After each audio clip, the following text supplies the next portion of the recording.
রাজনীতিতে ধর্মের ব্যবহার, নির্বাচন আসলে আমরা মাথায় টুপি দেই না, আমরা বিসমিল্লাহ ধানের শীষে বিসমিল্লাহ বলি না, নৌকার মালিক তুই আল্লাহ, এগুলি আমরা বলি না।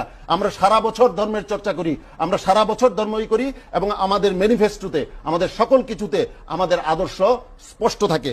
উনি বলেছেন 4 নম্বর, শরিয়া আইনে হাত কাটা হবে। শরিয়া আইনে হাত কাটা হবে এই কথাটা একটা ভুল বার্তা দেওয়া হয়। অভাবের জন্য যে চুরি করে, ইসলামে তার হাত কাটার কথা বলা হয় নাই। বলা হয়েছে যে ক্ষমতায় থেকে মন্ত্রী অবস্থায় চুরি করে, দেশের টাকা বিদেশে পাচার করে এবং কানাডায় গিয়ে বেগম পাড়ায় বাড়ি করে, তাদের হাত কাটার কথা ইসলামে বলা হয়েছে। এবং এটা দেশের মানুষ চায়। একজন চোরের হাত যদি কাটা হতো, আজকে সারা দেশে কেউ চুরি করার সাহস পেত না, ক্ষমতায় গিয়ে দেশের টাকা পাচার করার সাহস। আমি একেবারে শেষ করছি।